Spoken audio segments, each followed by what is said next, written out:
Good evening, this is BelGeode, and we are back with some more Starfield, or technically, I guess this would be considered a Starfield tutorial.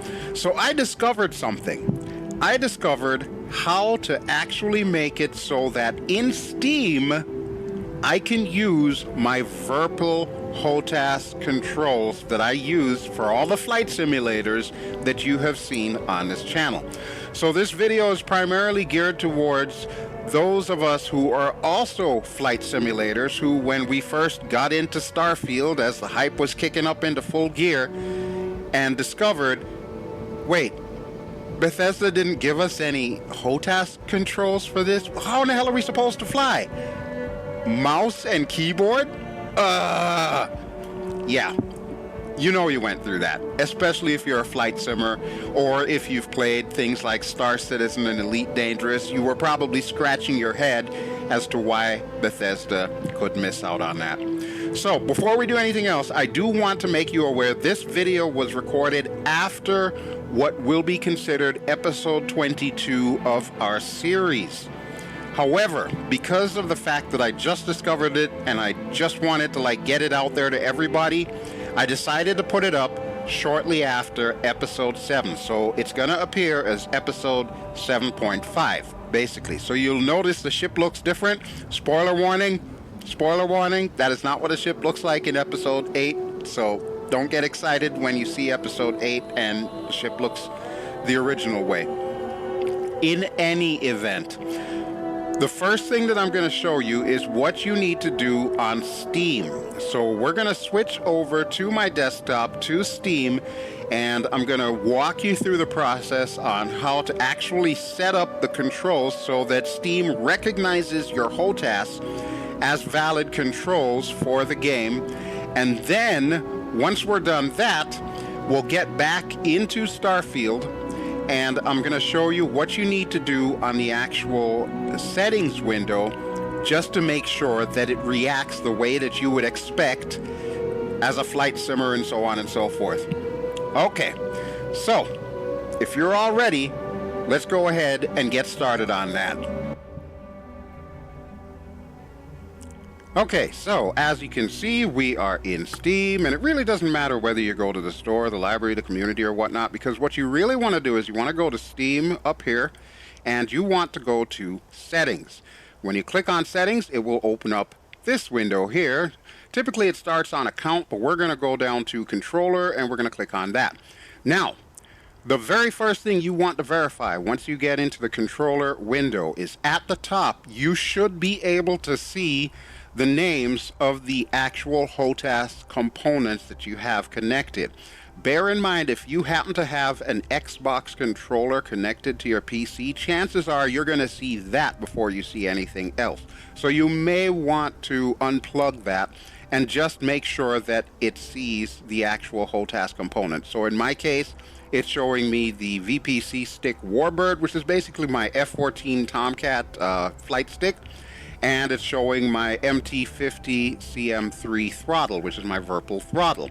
So this is good. We want to see that. If you don't see that, there's a problem. And honestly, I'm not even sure what to tell you as to how to make that show up. That's probably a driver issue in that case. Now, we're going to be basically mapping a regular Xbox controller function to each component of the HOTAS, and I'm going to show you that in a moment. But scrolling down just a little bit here, you'll notice that it says enable Steam input for Xbox controllers, and I have that on. Typically I turn that on because I have an Xbox controller that I sometimes use for different games. I don't think it has a bearing on Starfield, so you may not need to have this turned on, but it doesn't hurt anything if it is on. This one, however, enables Steam input for generic controllers. This you do want to make sure you have on, because that's what's going to tell Steam, hey, this VIRPIL is actually pretty much like an Xbox controller. So you want to make sure that's on. And then the other thing, the idle gamepad shutdown timeout, I just set that to never. I'm not 100% sure as to whether or not that needs to be set to any kind of time, but I just leave it on never anyway. So, you know, if you're noticing issues, you might want to try that as well. All right, so actually setting up the buttons, we're going to go back to the top here. and we're going to select which one of these two we want to start with first. You do have to set up both. However, you do not have to bind every single Xbox button to your controller. You can pick and choose what you want to use. So let's say, for example, we wanted to start with the stick itself, my Tomcat stick. For you, having never done this before, it's going to say something along the lines of setup controls. For me, since I already have it set up, it's going to give me test device inputs and begin test. When I click on begin test, it's going to open up this window, which you will also see when you are first setting things up. So you're going to notice at the top, right, VPC stick, Warbird. So it's registering the correct thing. It has a representation of an Xbox controller there and all the buttons and sticks and everything. And this is the button that you want, setup device inputs. When you hit that, it is going to cycle through automatically every single button and stick on this controller, and it's going to ask you what you want to assign to each button. So just for an example, I'm going to hit what I have assigned for A, and you'll notice the A lights up. It's going to do that. So it's going to light up A. It's going to tell you, put in an input for A, and when you do, it's going to cycle on to B, and then it's going to ask you to put in an input to B, and so on and so forth. The A button is probably the most important. In game, that is your select target button, but in this window, that is going to be the button that you can use to skip commands you don't want to have bound to a particular piece of hardware. Now, on the left side of your screen right now, you should be seeing the entire list of all the Spaceship commands for the controllers in Starfield. This is taken directly from the Bethesda site, and we'll have it linked in the video description below if you need to reference it. Use that as your guide. You can see at a glance what everything is, so it'll tell you what button does what, and you can decide on your physical stick what you want to have each button represent. So I know that when I hit my side button, that's actually going to be my A button. Go through the entire thing, and it's going to take you probably a few tries to get it right, because you're probably not going to find something that's immediately comfortable for you. If in the case of the actual movement controls, you actually get into a situation where you're finding it's not responding the way that you would like, maybe left and right is roll, but when you go up and down, it's not pitching, you notice on the screen right now it's actually doing the right thumbstick for up and down, and it's doing the left thumbstick for left and right. That's how the Xbox controller is set up. It's kind of weird. It's really not really intuitive for flight simulators, but just keep that in mind. When you're going through the controls, as it's cycling through each and every one, you want to set up your roll to the left thumbstick, left and right. As far as up and down for the left thumbstick, you're going to skip those. So you're going to use the A button to skip when it asks you to set up an up and down for the left thumbstick. When you get to the right thumbstick, you're going to do the opposite. You're going to tell it you don't want to have controls for the sideways motion on the right thumbstick, but you do want to have controls for the up and down movement, and set it normally. So pushing forward would be up, pushing backwards would be down, or pushing towards you, I should say, would be down. Set it up like that. You can always invert the axis in game, which I will show you how to do in a moment. But yeah, you want to go through this entire thing, and once it's done, it will tell you at the bottom that it is setting everything up, and once it's set up, you're good to go. You can check all your controls, make sure it's all fine. The D-pad, if you happen to have a hat switch on your HOTAS, use that for your D-pad, because your D-pad in-game is used to allocate your power to like your shields, your engines, your lasers, and so on and so forth. So keep that on like a hat switch or something that's going to be easy for you to find when you need to switch it out in battle really quick. Same for your triggers. That's going to be your regular triggers on your Xbox controller, if you have an Xbox controller. So that will translate rather well to your actual triggers on the stick. So there you go. Go through all of that. Once you have it done, you can close this out by holding the button that you selected for B. So you'll see I just lit it up there. I'm going to hold it down, and it's going to exit after a few seconds. Once you have that done, your screen is going to look like this for the stick. When you switch over to the throttle, since you have not yet calibrated the throttle or you have not yet set up the button assignments, it's going to look like you saw the first time. So when we switch it to that, you go through, you click set up the controls again, and you do the exact same thing, only this time for the throttle. But you have to bear in mind that you're going to actually assign commands to the stuff that you skipped on your stick, and you're going to not assign commands, if you don't want to have them duplicated, for the stuff that you don't want to have duplicated, basically. So in the case of like engine controls, I'll use that as an example, because the up and down motion on that left thumbstick is typically for engine increase, engine decrease, but we actually want that to control the pitch, which is why I've set mine up the way that I'm telling you to do it. On the throttle side, when I went through and set up my throttle, I actually used the roller wheel on the right side of my CM3, and rolling the wheel up will increase the engine power, rolling the wheel down will decrease the engine power. I did that instead of using the actual throttle throw because really I don't want to have to move the throttle per se, but I do want to have access to all the buttons so I can keep my hand rested on the throttle itself, hit all the necessary buttons that I need, and use my thumb on the roller wheel to increase and decrease the engine speed. For me, it works perfectly. For you, your mileage may vary, which is exactly why I say you may have to do this whole process a few times.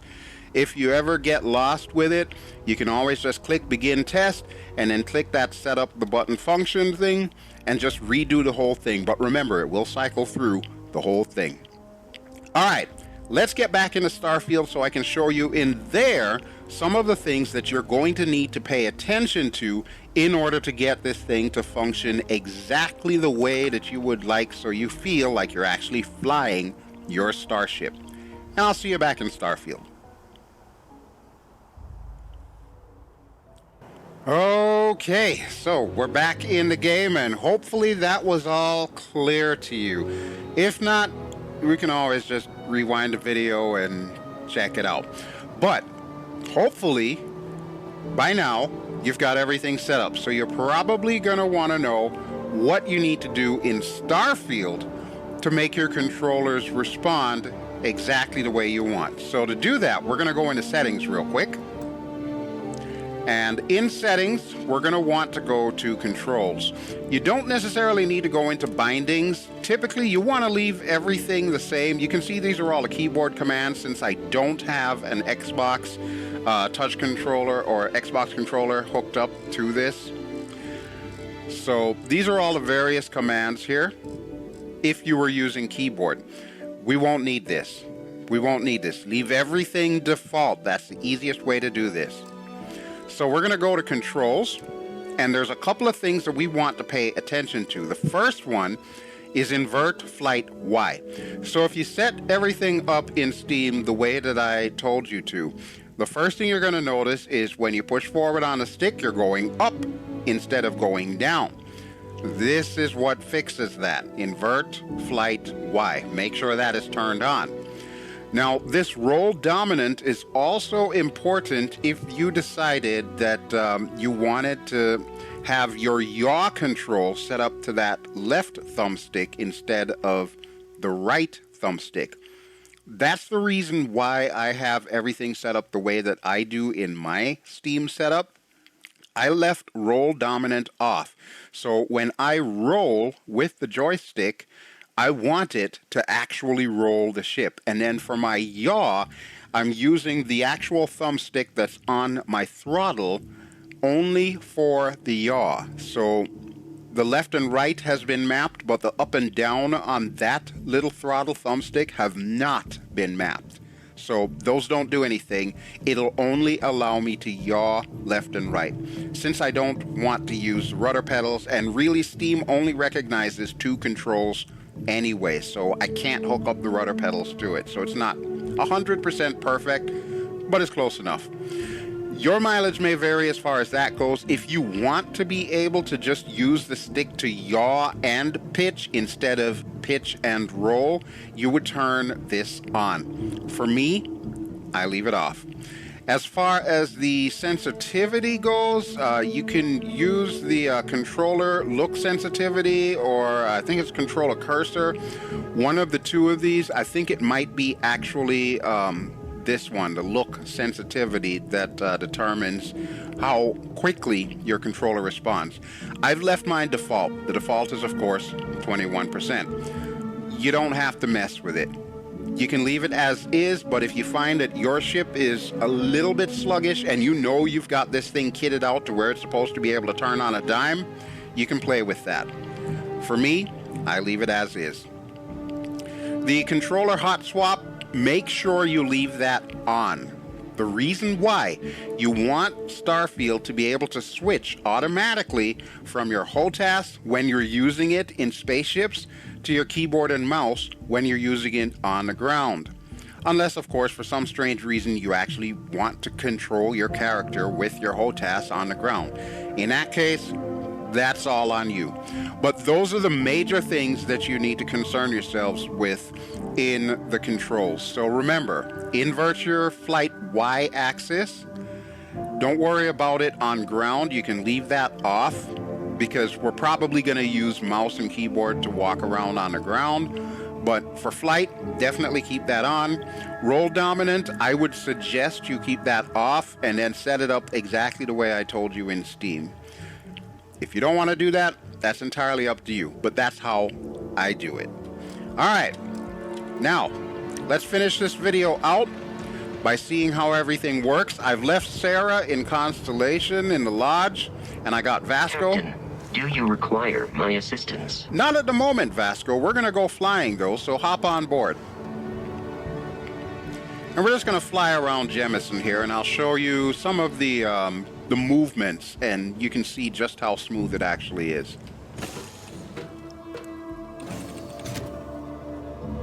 This, to me, is a game changer. I don't know why Bethesda didn't immediately include like HOTAS interaction, but I kind of get it. They don't make flight simulators, but I'm really glad that Steam at least allows us to do this. It's unfortunate that I don't have a way to tell you to do that if you got the Xbox version or the Bethesda version. I'm sure there might be workarounds for that. You'll just have to check online. As for this particular Steam version, I do want to give a really quick shout out to General Maverick, who is a YouTuber that I happened to stumble across his video, which was what clued me in on this. I will link his original video in the description below. Make sure you give him a like on that, because he's the real MVP. He's the one who basically taught me how to do this. All right, let's take off and we'll fly around a little bit. So I'm using the keyboard to take off. So I pressed space. I'm not touching the HOTAS yet.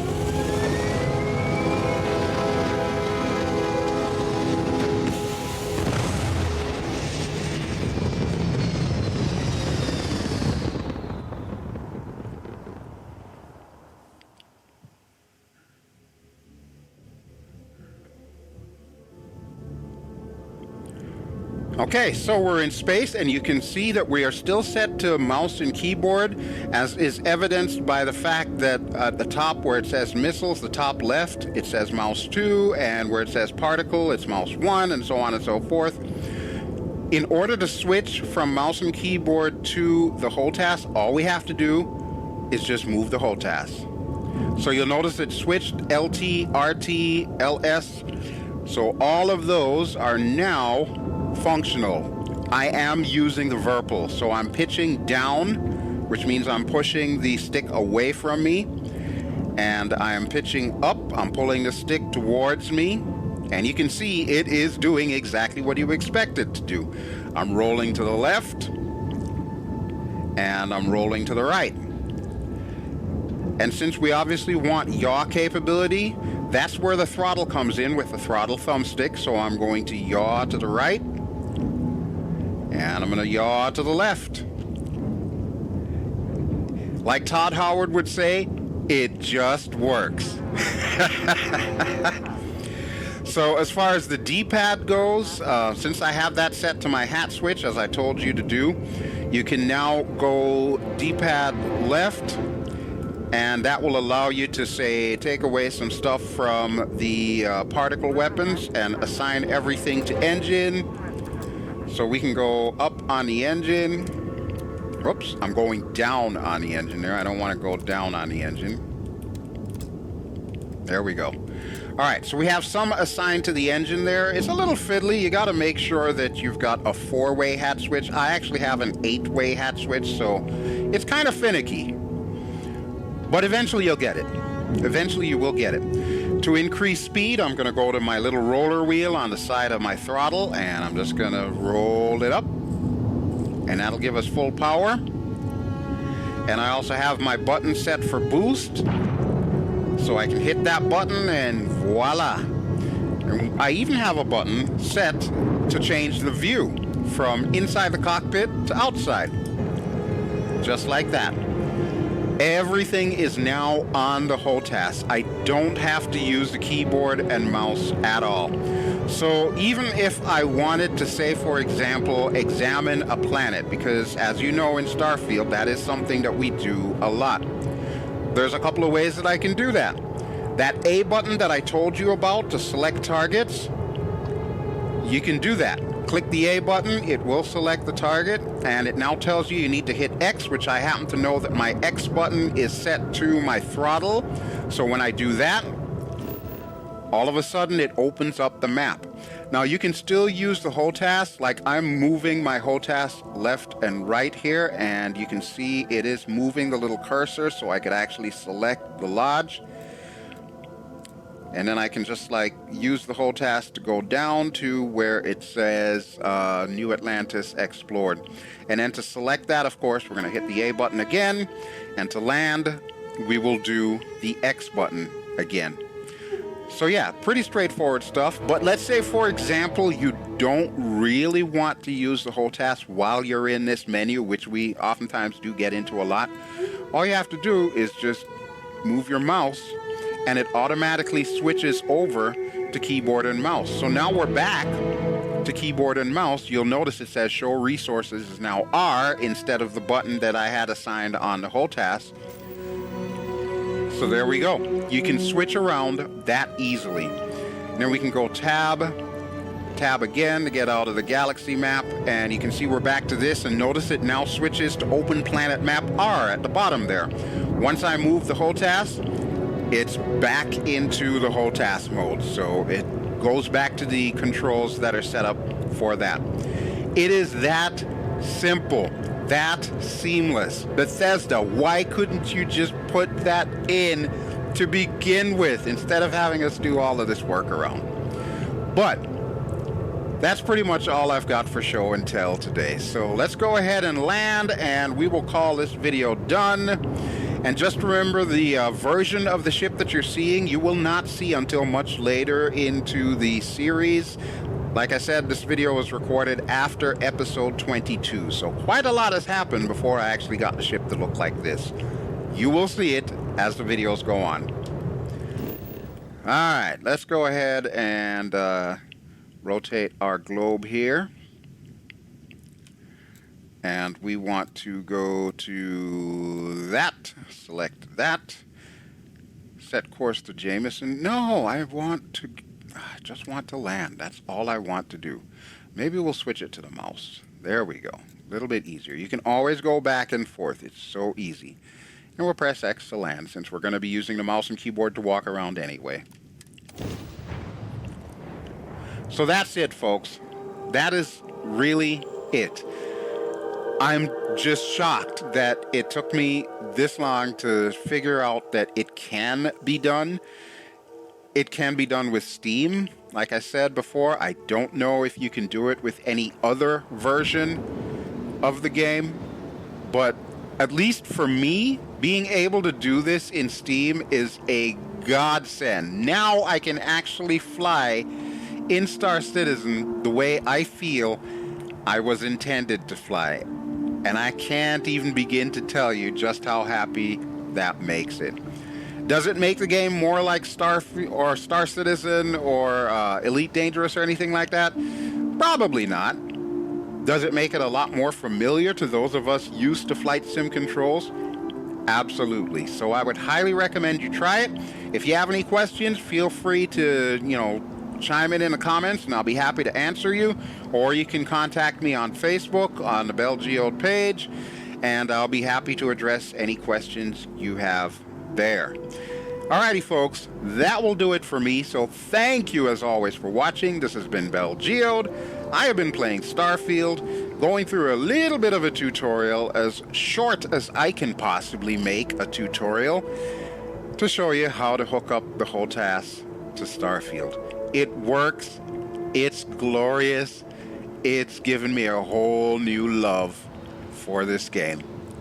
Alrighty folks, if you enjoy what you've seen, please feel free to give me a like. Don't forget to subscribe if you haven't already done so. And we now return you to your regularly scheduled In Progress Starfield series. And I will see you with this version of the ship many episodes from now. Alrighty folks, ciao.